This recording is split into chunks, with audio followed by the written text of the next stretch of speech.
We'll start with Brian Carney, who is in London. Good evening, Brian. Hey, Dan. Good to be here. Yep, good to see you. Let's talk a little bit about this restructuring of the Greek debt. You know, for starters, Brian, this is a crisis that goes back to 2009. I mean, we have been living with this thing, with the Dow jerking up and down, with good news and bad news. Tell us a little bit about the terms of the deal. What have they achieved here?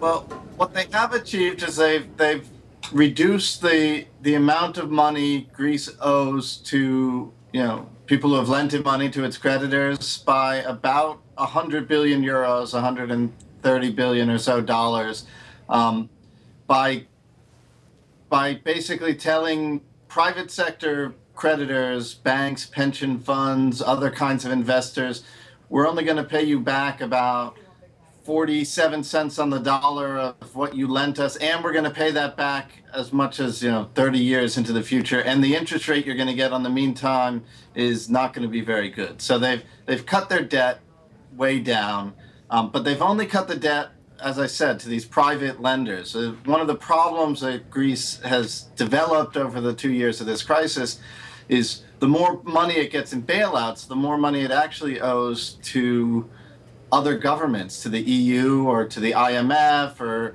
to the European Central Bank, and those people haven't wanted to take a loss. And they're not taking a loss, right? Those governmental institutions are not taking the same loss as the private investors. No. This restructuring only applies to the private sector people. The European Central Bank has agreed not to take a loss, but to not to make a profit, because it bought a bunch of these bonds, about 50 billion euros or so worth, at a discount to what their face value was. And so it's agreed in principle to allow the remainder of or any profit that they get off of buying them cheaply to go back to Greece, if nothing else.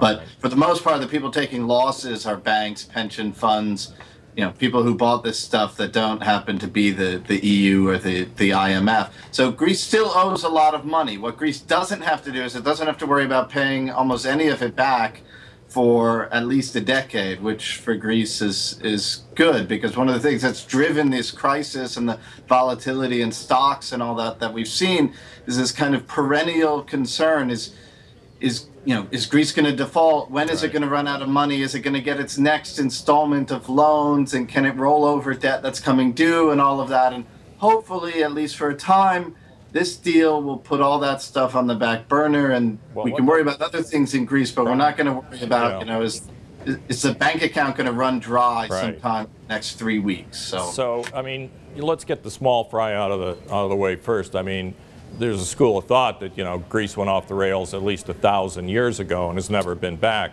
What does this deal do for Greece? Are they capable? This is a country with a debt to GDP ratio. They have debt of 160% of their annual output.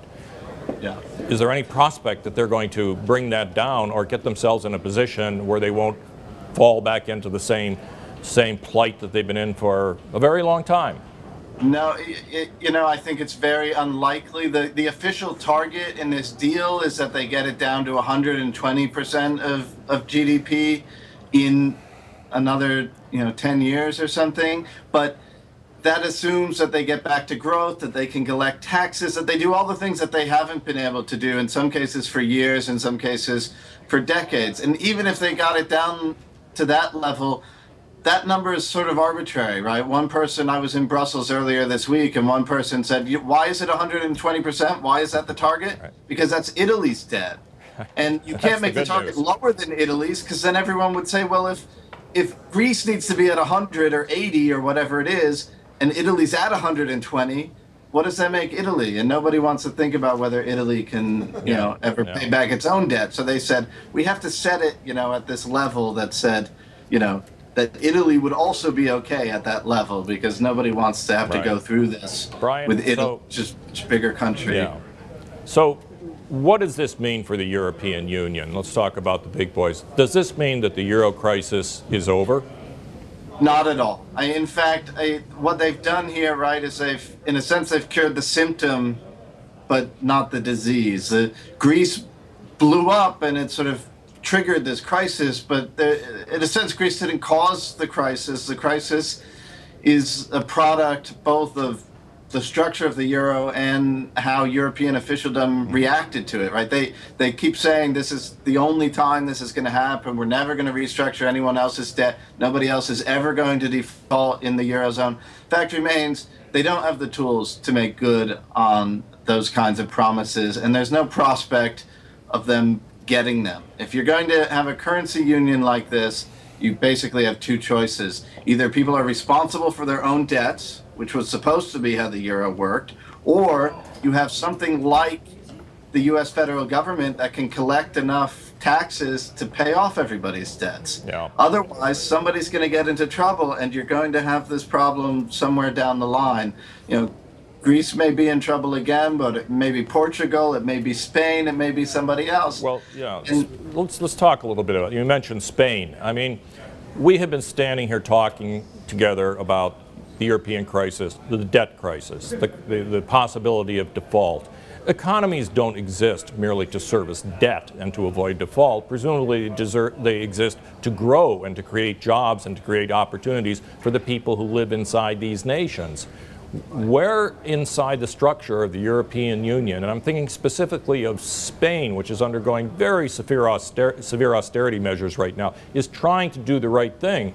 But there have been indications recently of civil disturbances in Spain because their youth unemployment is nearly 50%. Where are the growth elements in any of the process that's been going on here?